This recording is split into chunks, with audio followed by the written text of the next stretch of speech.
నేను నిన్న మొన్న కూడా చెప్పా, ట్రంప్ను చంపాలని కోరుకోవటం వేరు, ట్రంప్ను చంపగలిగే కెపాసిటీ కలిగి ఉండటం వేరు. ఇరాన్ వాళ్ళకి ట్రంప్ను లేపేయాలి అనే కోరిక ఉంటే ఉండొచ్చు కాక, కానీ ట్రంప్ను లేపేయగలిగే కెపాసిటీ ఇరాన్ దగ్గర లేదు అనేది నేను చెప్పా. కానీ ఇప్పుడు ట్రంప్ ఏమంటున్నాడు, నన్ను చంపటానికి ఇరాన్ కుట్ర చేస్తుంది, ఒకవేళ వాళ్ళు సక్సెస్ అయితే నన్ను చంపేయగలిగితే, చంపేసిన తర్వాత ఇరాన్ బూడిదైపోతుంది, నన్ను చంపేసిన తర్వాత కూడా ఇరాన్ విషయంలో ఎలా ఉండాలి, ఇరాన్ని ఎలా నాశనం చేయాలో కూడా నేను డైరెక్షన్స్ ఇచ్చాను మా అమెరికా ఆర్మీకి అనేది ట్రంప్ చెప్తున్నాడు.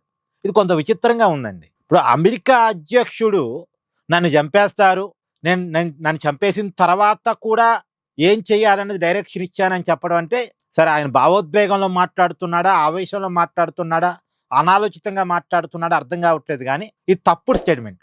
అమెరికా అధ్యక్షుడికి ఉండే భద్రత, అగ్రరాజ్య అధ్యక్షుడికి ఉండేటువంటి భద్రత చాలా కీలకమైనది. అది దాటొచ్చి ఆయన్ని ముట్టుకోవటం అంటే అది అమెరికాకు అవమానం. అది జరగదు, అది జరిగే పని కూడా కాదు. అది ఇరాన్ చేయగల కెపాసిటీ ఉన్న దేశం కూడా కాదు. ఏమన్నా చైనా రష్యా చేస్తున్నాయంటే అది ఏమన్నా అనుమానించవచ్చు, కానీ ఇరాన్ లాంటి దేశం ట్రంప్ని ముట్టుకోగలుగుతుంది అని మనం అనుకోవటానికి లేదు. కాకపోతే ఇవన్నీ ఎందుకు చేస్తున్నారు, ఈ స్టేట్మెంట్ అర్థం ఏంటి అంటే, రేపు ఇరాన్ని నాశనం చేసినా సరే, ఇరాన్ మీద ఎంత దూరం యుద్ధాన్ని తీసుకెళ్ళినా సరే, ప్రపంచం వ్యతిరేకించకుండా ఉండటం కోసం, అమెరికన్లు వ్యతిరేకించకుండా ఉండటం కోసం ట్రంప్ చేస్తున్న స్టేట్మెంట్గా కనపడుతున్నాయి.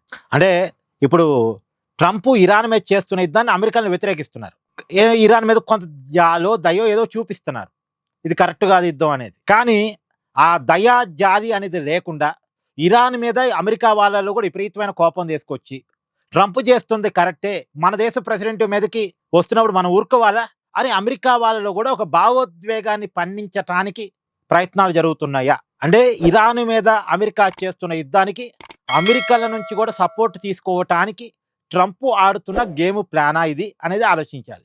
అయితే సరే, మొత్తానికి నేను ఒక విచిత్రం ఏంటంటే, ఇరాన్లో 2 చోట్ల పేలులు జరిగాయి. నేను చెప్పాను నేను ఆ 2 చోట్ల, ఒకటి అణు విద్యుత్ కేంద్రం దగ్గర, ఇంకో చోట వేరే దక్షిణ ఇరాన్లో 2 పేలులు జరిగాయి. ఈ 2 భారీ పేలులు వెనకాల ఉన్నది ఎవరు? అమెరికానేమో మేం కాదంటాను, ఇజ్రాయిల్ ఏమో మేం కాదంటాను. మరి ఇరాన్లో పేలులు చేస్తే అమెరికా చేయాలి లేదా ఇజ్రాయిల్ చేయాలి, కానీ ఈ 2 దేశాలు మేం కాదంటుంది. మరి ఇరాన్లో పేలులు చేసింది ఎవరు? ఇది అర్థం కావట్లేదు. సో ఈ యుద్ధంలో అనేక విచిత్రాలు జరుగుతున్నాయి. సో ఏదేమైనా ట్రంప్ స్టేట్మెంట్ చాలా కీలకం నిన్న, అండ్ ఇరాన్లో జరిగిన దాడులు కూడా చాలా కీలకం నిన్న. చూద్దాం. Thank you. Please do like, share and subscribe this channel.